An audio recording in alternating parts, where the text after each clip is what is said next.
为了提升急救成功率，台中市南屯扶轮社关前5台 AED 智慧警报器，予台中引进玻璃分院，并且由预防将这性命救护智慧警报器，伫玻璃镇5个公共场所设置，一家地点分别伫玻璃镇公所、玻璃镇图书馆、玻璃酒厂、18都市以及玻璃家乐福，希望紧急状况发生的时阵，救命仪器会用发挥功能。玻璃镇的 AED 总共有86台，大部分装了拢无登记，实际使用的情形嘛非常少。所以有专业的医师发明智慧型的 AED， 会当透过提醒提高仪器的使用率。大家好，我们是急诊医师啊。那急诊医师遇到最危急的病就是到院前心跳停止。那这样子的病人呢，我们觉得是需要在急诊之前就救治，而不是到急诊才做处理。那怎么样急诊之前救治呢？我们就到了消防队、消防局，所以我们在119指挥中心然后请119指挥中心的派遣员教民众要做 CPR。那在那个报案电话中，我们就听到民众说什么啊，我不会做啊，你救护车赶快来啦，啊，我没向啊这些的。那我们就想说，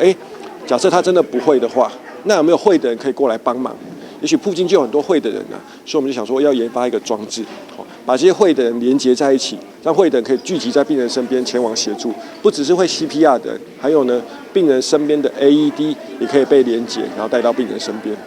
台中市南屯扶轮社关5台听见 AED 智慧型的警报器，和台中营总玻璃分院，然后设置伫镇内5个公共场所，提高生命急救的成功率。那么一个急救的成功要增加存活，必须有3件事情：第一个要有医学的实证，第二个要有足够的教育训练，第三个要有把这样的一个制度推广到社区实务上去运作的这样的一个概念。3者并行之后，才能够真正成功来提高我们病人的急救成功率。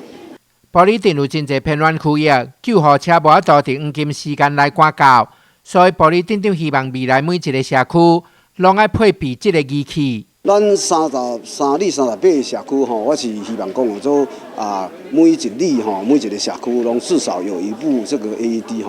当然，伫这个社会、这个公益的这个真正的方面我嘛有咧想讲公所虽然是经费无来讲是会使逐年一年看是买5台还是几台咱过来请社会善心人士的资源来甲咱赞助来甲这个 AED 来推广出去安尼。透过全民 CPR 推广训练，智慧型 AED 的普及化，在生命紧急的时阵，使用仪器和心跳恢复，救人一命。记者范荣坤采访报道。